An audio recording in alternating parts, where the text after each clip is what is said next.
proses itu adalah cara Tuhan. Coba bilang itu, proses adalah cara Tuhan. Proses adalah cara Tuhan untuk mengembalikan manusia pada originalitasnya atau apa tuh, keasliannya. Nanti kita akan belajar.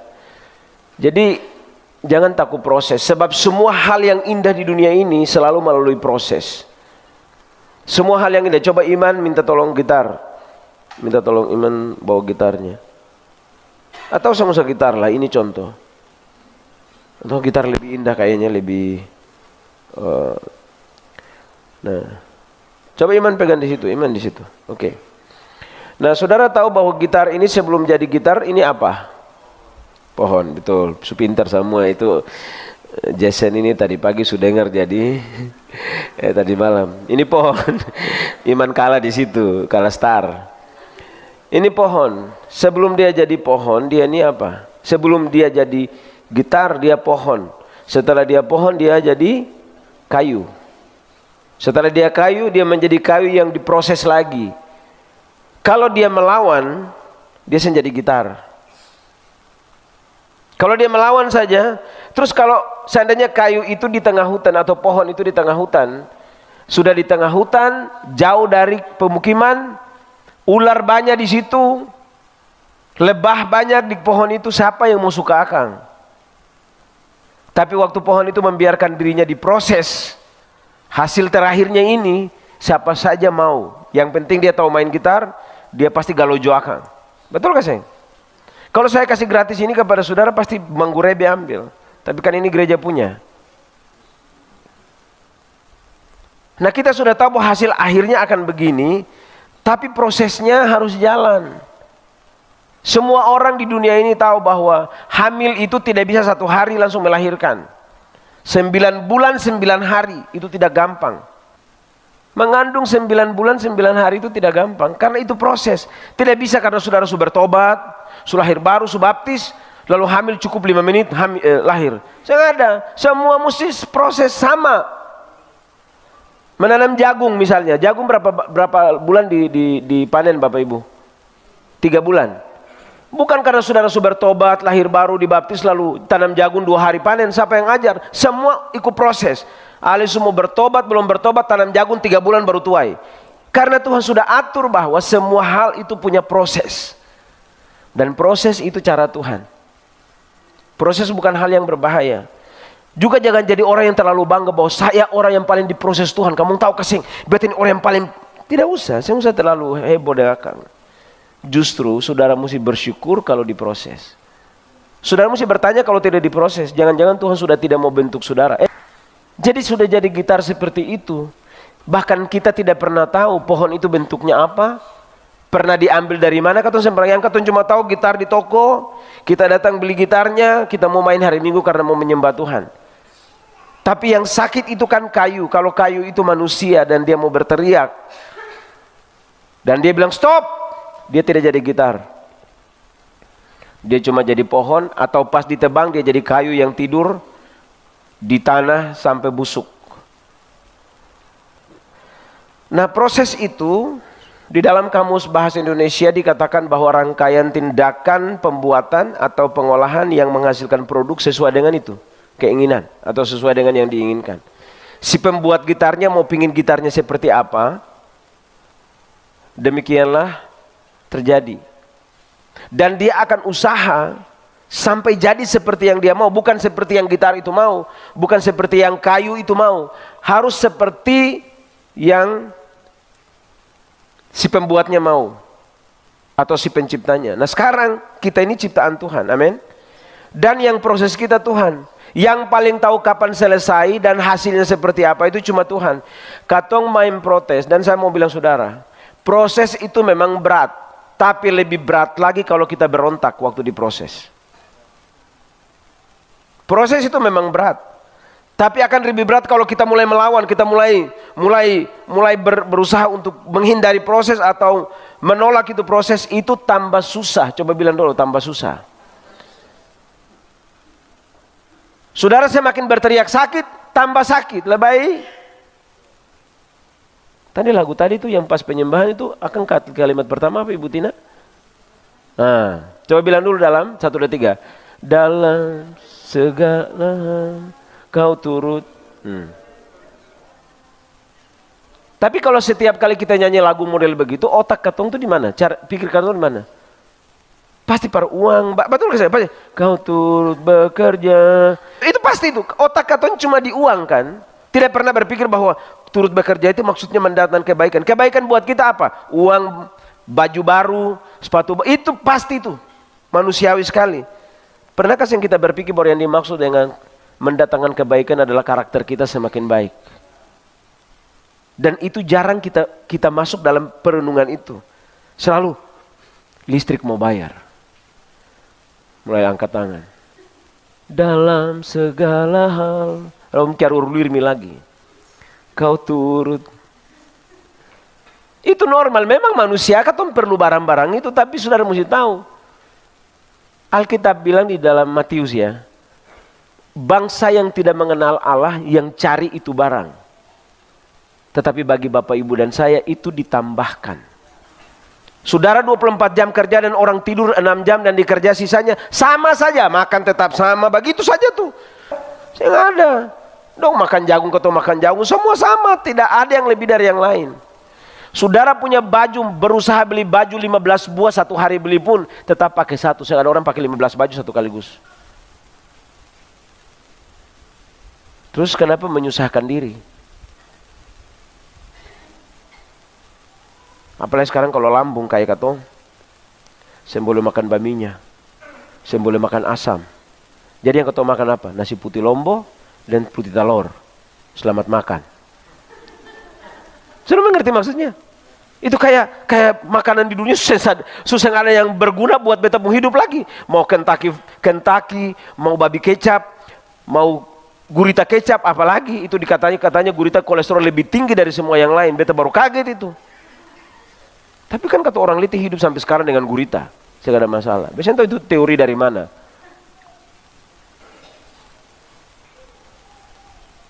Semakin kita mau melawan proses, dengar baik-baik kata ini, Tuhan itu tidak pernah menyerah, karena Tuhan itu mengasihi kita. Tuhan akan kejar kita sampai kita kembali pada keasliannya kita, yaitu diciptakan serupa segambar dengan Tuhan. Saya nggak apa-apa. Kepala batu waktu, aduh ini bahkan mungkin orang bilang begini, model kayak sini saya bisa berubah lagi. Beta yakin nih, sampai Tuhan datang pada kali yang ke-15 juga, saya akan berubah. Itu dia karena dia tidak cipta saudara. Yang cipta saudara itu Tuhan.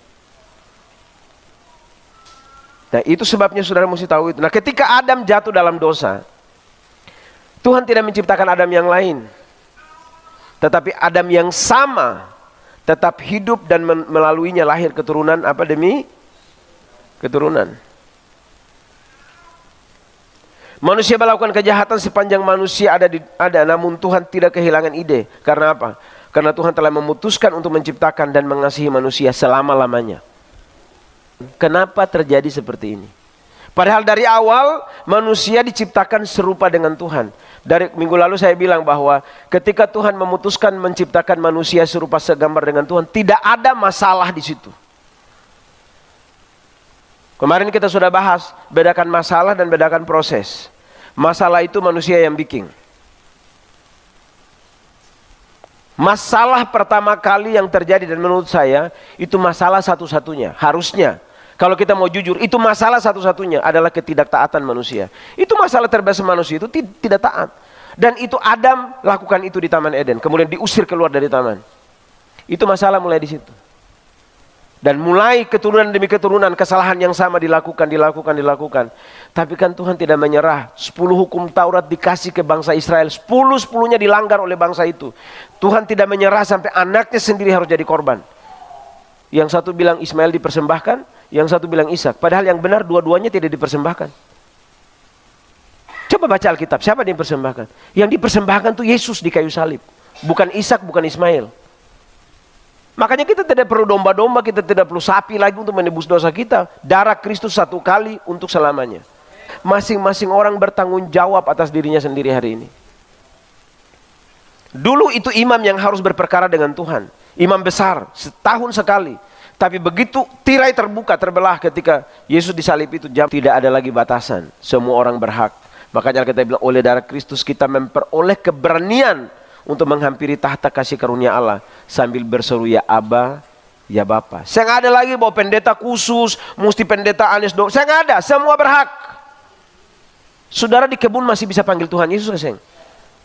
Ada di ujung pohon masih bisa panggil Tuhan, kaseng. Ada di tengah laut untuk sementara apa tuh? Mengail, sementara buang jaring, kasih naik rompong. Panggil Tuhan Yesus. Semua orang berhak dan di mana saja. Kenapa? Karena tirai sudah terbelah. Efesus 1 ayat 4. Jadi sudah lihat nih. Sebab di dalam Dia Allah telah memilih kita. Sebelum apa? Dunia dijadikan. Perhatikan ya. Allah telah memilih kita sebelum dunia ada. Sebelum dunia ada, kira-kira sudah ada dosa kah belum? Belum kan? Belum ada pemberontakan di situ. Sebelum dunia ada. Tapi kita ini sudah dalam gambarannya pencipta. Sebelum gitar itu jadi, secara fisik gitar itu sudah jadi di dalam pikiran penciptanya. Atau pikiran tukang, katong pakai bahasa itu. Dan setelah gitar itu jadi, kita tahu ternyata ini toh yang dalam pikiran Dia. Nah kita ini dalam pikiran Tuhan sebelum dunia dijadikan. Supaya ada dua hal tuh. Kita kudus dan tidak bercacat di hadapannya. Itu goalnya, itu hasil yang tadi kalau kamus bahasa Indonesia bilang bahwa produk yang diinginkan, itu maksudnya kudus dan tak bercacat. Nah kita bahas dua hal itu secara terpisah. Kudus dan tak bercacat. Nah saudara lihat ada 4 tahapan yang dialami oleh manusia atau yang dilalui oleh manusia. Yaitu yang pertama penciptaan, kedua kejatuhan, yang ketiga penebusan, dan yang keempat itu adalah dimuliakan. Diciptakan serupa, jatuh dalam dosa di Taman Eden, dan akhirnya keputusan Tuhan untuk mengorbankan anaknya yang tunggal, menebus kita. Nah itu sebabnya saudara kenapa sangat berbahagia yang percaya kepada Yesus itu luar biasa. Bukan beragama tapi Yesus. Kita ditebus. Nah setelah ditebus sudah bagus tuh. Sekarang coba bilang kata ini, dimuliakan. Sekarang saya mau tanya, bagaimana cara dimuliakan? Bagaimana caranya dimuliakan? Saudara, menurut saudara dimuliakan tuh kayak bagaimana? Kalau dia masih pohon tuh dimuliakan gak sih? Kalau dia masih kayu busuk di jalan, kayu yang kotor di tanah, ada bab penuh dengan kotoran atau tanah, dimuliakan kaseng. Nah setelah dia seperti ini, orang puji dia kaseng.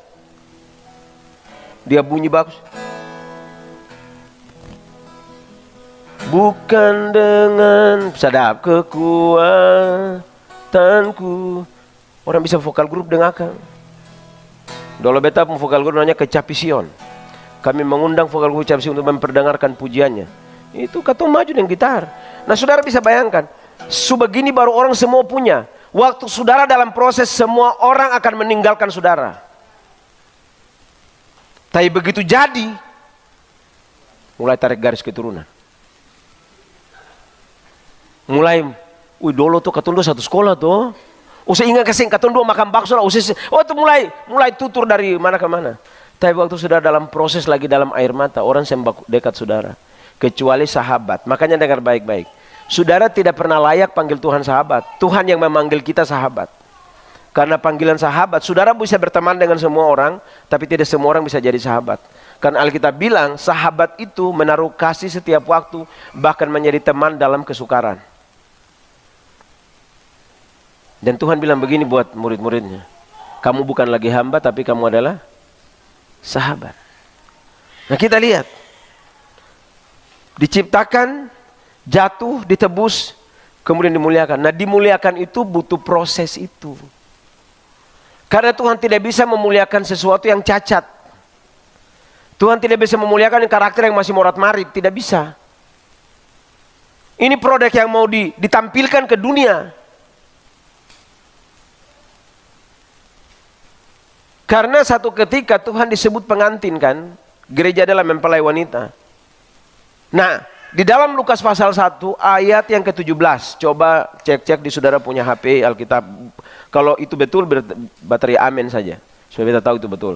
Lukas 1 ayat 17 kalau tidak salah, di situ Alkitab bilang bahwa Tuhan mengirimkan roh Elia supaya mempersiapkan satu umat yang layak. Coba bilang kata ini dulu, mempersiapkan. Mempersiapkan artinya apa? Coba gini.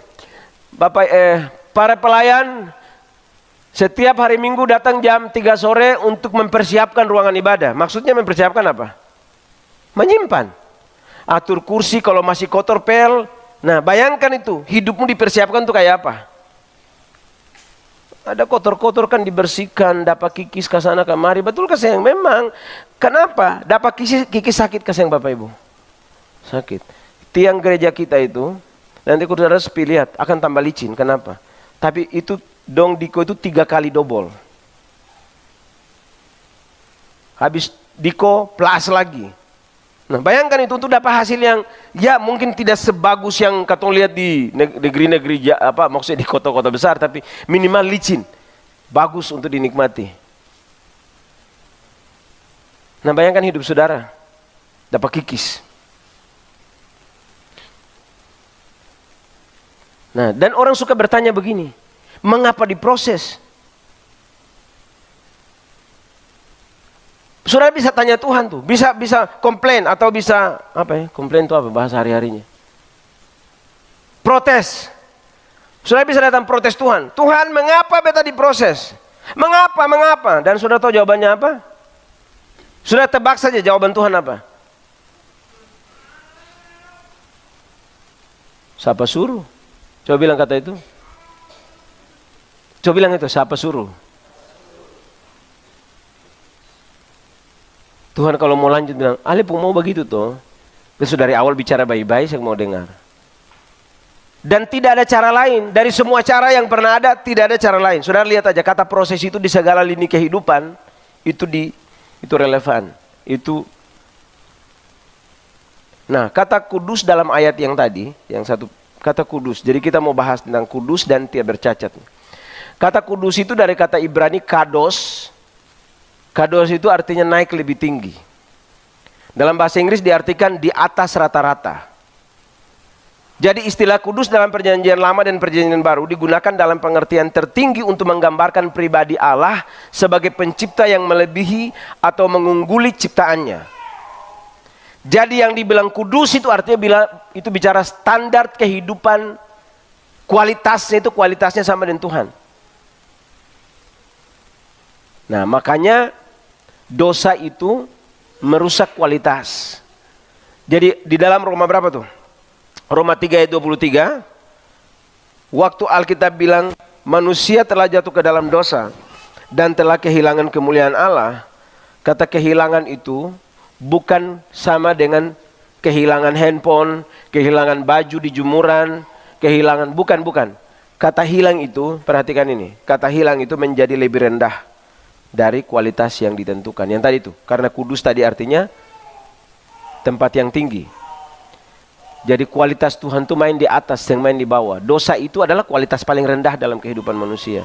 Makanya kalau dibilang kuduslah kamu, itu maksudnya Tuhan bilang begini, naik pada levelnya Tuhan. Kelakuanmu mesti sama dengan Tuhan. Itu maksud daripada kata kudus. Hidupi karakter Kristus. Nah, sekarang kita mau tanya, gampangkah? Saudara sudah dikuduskan itu betul. Kenapa? Karena dikuduskan artinya dipilih menjadi milik Allah, dipisahkan dari dunia atau bebas dari dunia. Jadi kalau ada dibilang begini, orang-orang kudus, maksudnya apa? Orang-orang kudus adalah orang-orang yang dikuduskan oleh Allah melalui Kristus. Nah, kita baca ayatnya biar saudara lebih klop di situ. Dan karena kehendaknya, inilah kita telah dikuduskan satu kali untuk kapan? Sampai kapan? Untuk selama-lamanya oleh persembahan tubuh Kristus. Jadi dengar baik-baik. Waktu kita bertobat, kita datang untuk mempersembahkan hidup kita kepada Tuhan. Kita minta ampun atas semua dosa yang kita lakukan. Sedetik itu juga diampuni dan dikuduskan. Tapi pertanyaan saya, sekalipun dikuduskan, kelakuan sudah berubah kah belum? Masih marah-marah kasih Bapak Ibu? Masih pikiran kotor kasih? Masih iri hati kasih? Itu perlu proses kikis itu. Nah, kata tidak bercacat dan tidak bercela itu artinya tanpa cacat sebagai korban tanpa noda. Secara moral tidak bercela. Nah, tidak bercela itu harus prosesnya jalan Bapak Ibu. Dikuduskan itu sudah layak. Begitu Bapak Ibu datang menyembah Tuhan, darah Yesus masuk, saudara selesai. Detik itu juga. Tetapi kelakuan kan masih tetap sama. Nah, kelakuan ini yang mau diproses. Jadi kalau ada orang bilang begini, kan kita selamat satu kali untuk sekali. Betul, memang kamu katolik bisa bayar apa-apa, Yesus sudah bayar. Tetapi perhatikan, kita dipilih dari semula. Minggu lalu kita baca ayatnya, banyak orang yang terpanggil tapi sedikit yang. Nah, sekarang pertanyaan saya kepada saudara, yang dibilang sedikit terpilih itu siapa? Kenapa sedikit? Karena tidak semua orang mau diproses. Di dalam contoh yang lain Tuhan bilang, masuklah melalui pintu yang sesak, sebab pintu lebar orang semua masuk mau pingin kan? Karena pintu sesak itu setengah mati, mesti berjuang. Nah, proses itu perlu perjuangan. Perlu kerjasama kita dengan Tuhan. Jadi betul.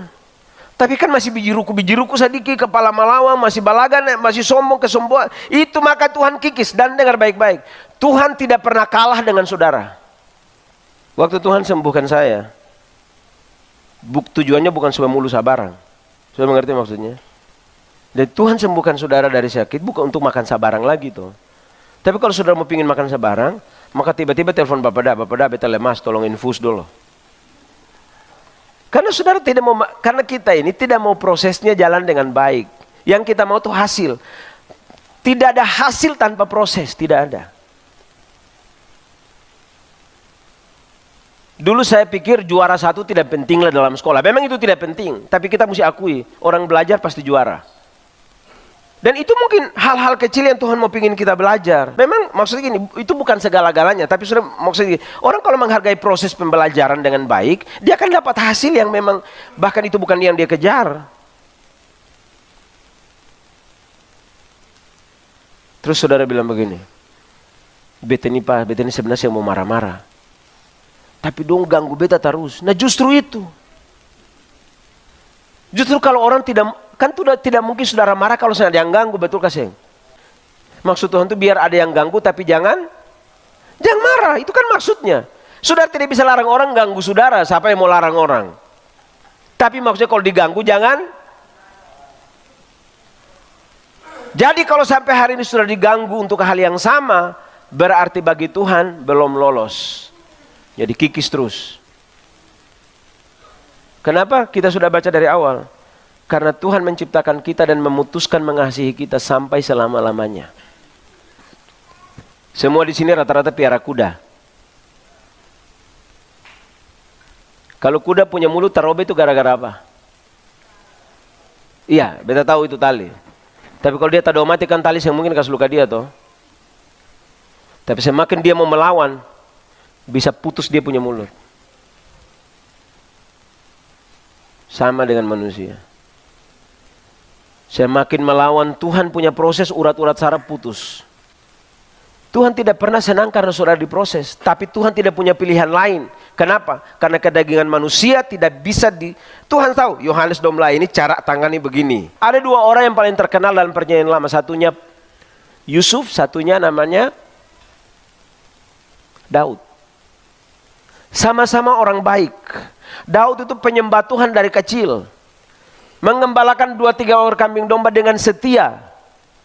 Yusuf, laki-laki polos, anak papa. Coba baca Alkitab, apa-apa beli baju baru, Yusuf. Bagaimana yang lain iri hati. Tapi memang anak manja ini, di dalamnya ada panggilan Tuhan yang besar. Nah saudara bisa bayangkan tuh, sekalipun Tuhan sayang ini anak, tapi mengapa mesti masuk sumur?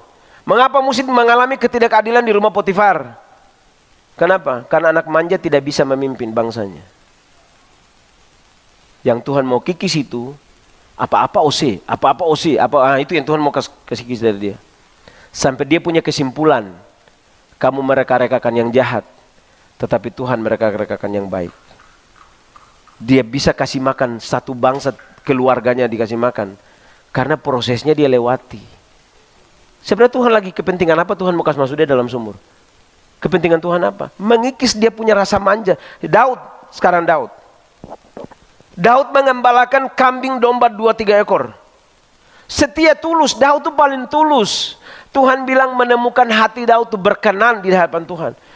Kan tinggal naik jadi raja tuh, karena mesti mau dibunuh Saul lah. Mengapa mesti mengalami tekanan di dalam di kerajaannya Saul, di hadapan Saul? Mengapa harus ada kebencian Saul begitu rupa? Dan lihat respon Daud. Berkali-kali dia punya kesempatan bunuh Saul. Apa yang Tuhan mau latih dari dia? Memimpin domba itu beda dengan memimpin bangsa. Daud seperti itu, tapi mesti diproses. Kurang apa dia? Kurang penyembahan. Penyembahan tidak mengurangi proses. Justru beta mau bilang kalimat ini. Ini belum tentu benar, tapi dengar saja. Semakin saudara menyembah, Tuhan rasa saudara pantas diproses. Coba bilang ulang kalimat itu. Coba bilang kalimat itu. Semakin saya menyembah, semakin Tuhan merasa saya pantas diproses. Karena cuma Tuhan bisa proses yang menyembah Tuhan kan. Ngapain? Saudara mengerti maksudnya? Semakin ale dekat dengan Tuhan, Tuhan bilang, ini bagus nih betapung anak ini memang poles dia do. Makanya kalau kita dulu belum bertobat, belum lahir baru, ngapain diproses?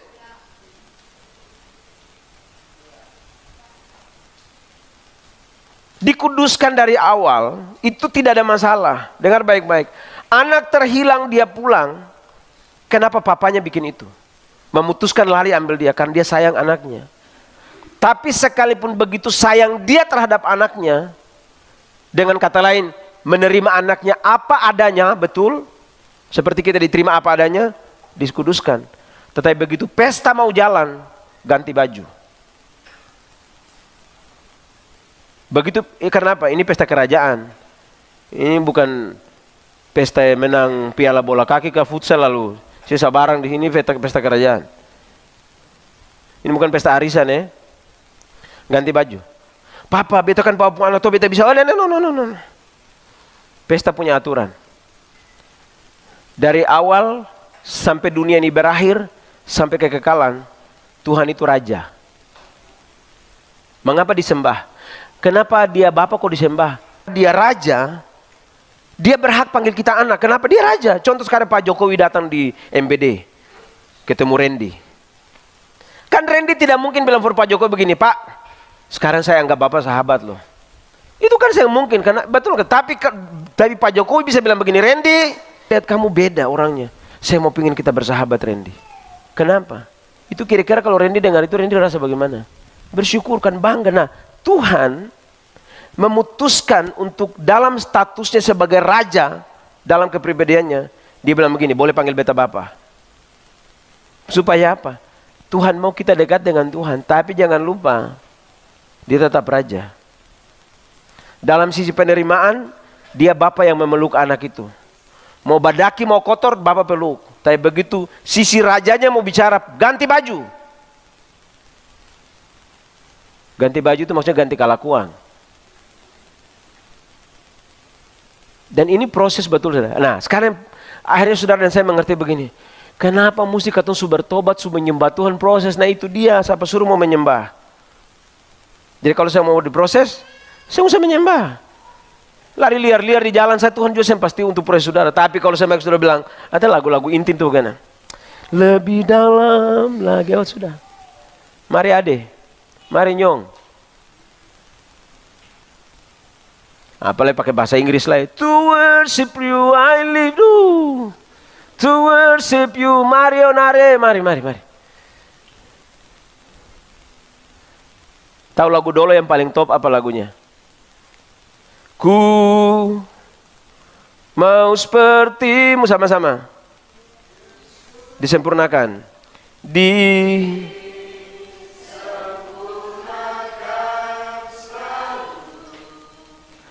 Dan memuliakan namamu.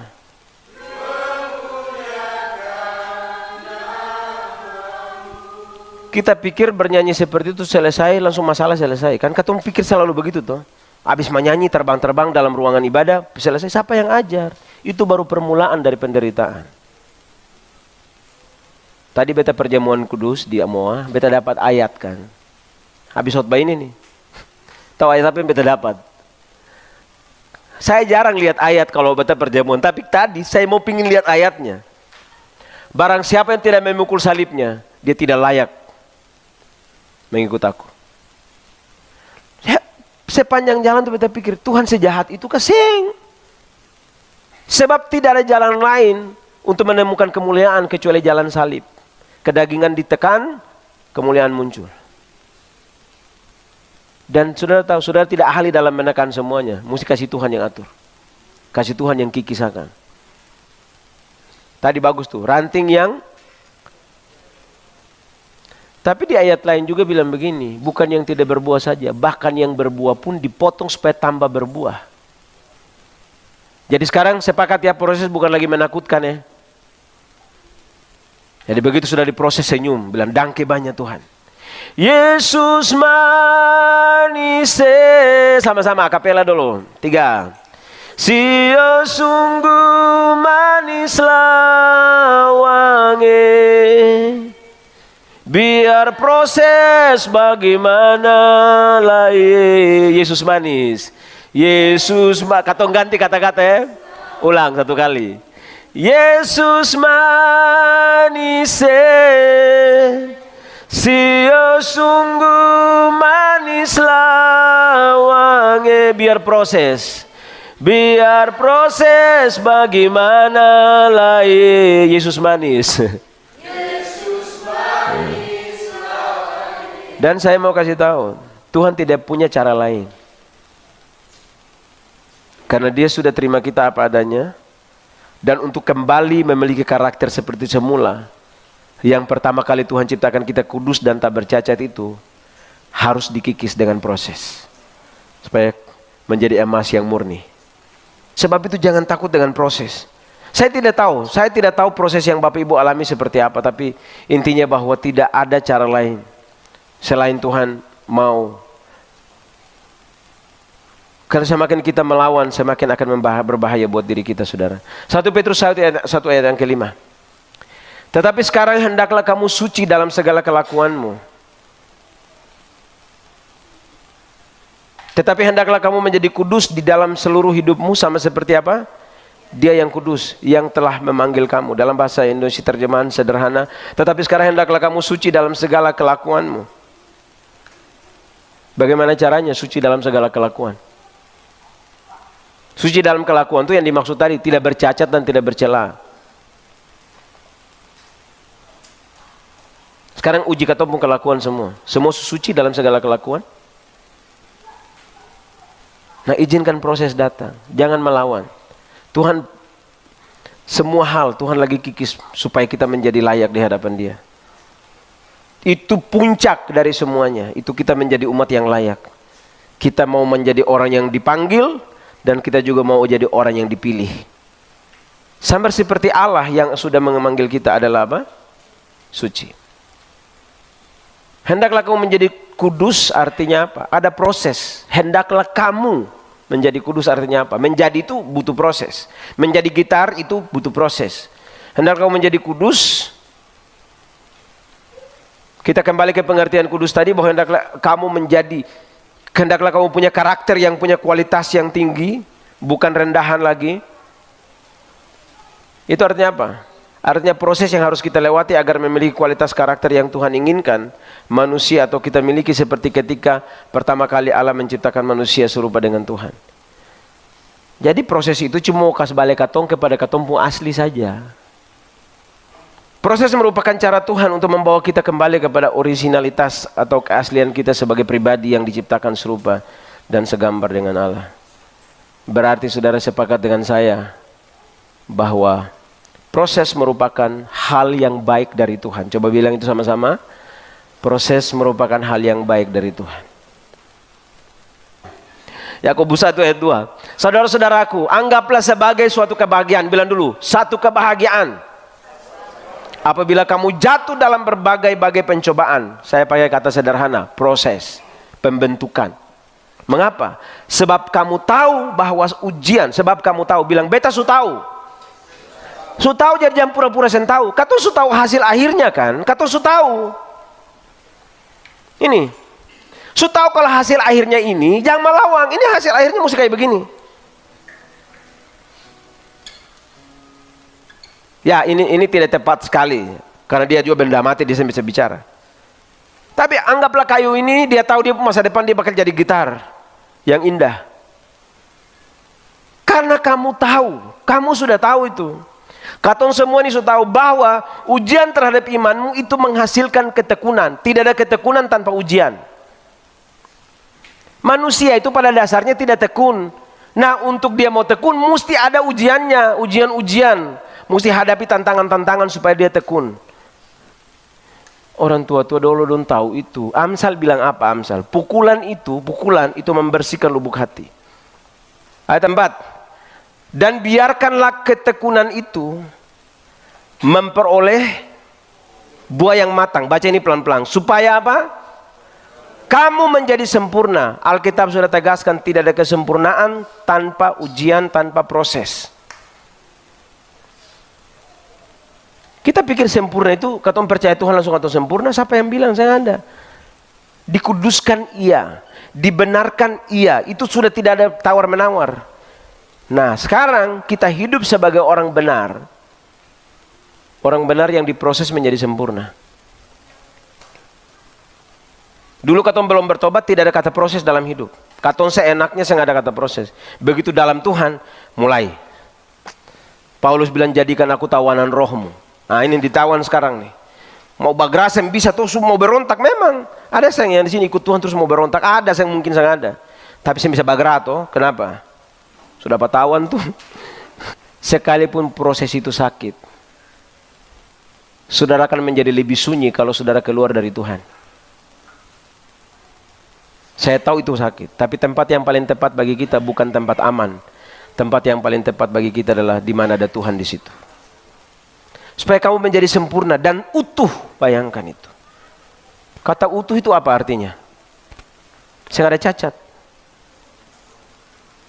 Dan tak kekurangan satu apapun. Hikmat. Orang mau diproses itu tambah pintar, betul kasih? Punya hikmat, punya pengertian, punya kekuatan, punya gairah dalam kehidupan. Awal-awal memang berat, awal-awal, tapi lama-lama. Bukankah Alkitab bilang Tuhan yang melatih tanganmu berperang? Dan Bapak Ibu mesti tahu, tujuan penyertaan Tuhan cuma satu. Tahu tujuannya apa? Satu saja tujuannya, adalah memberi kemenangan. Sudah selesai. Kamu tahu, tadi Yakobus bilang, kamu sudah tahu tuh hasilnya kayak apa. Jadi gitar yang bagus. Sudah tahu hasil kita apa? Sempurna, tak bercacat, kita utuh. Oke, selamat menjalani proses. Dan selamat menikmati kekuatan Tuhan. Jangan nikmati proses, tapi nikmati Tuhan di dalam proses kehidupan saudara.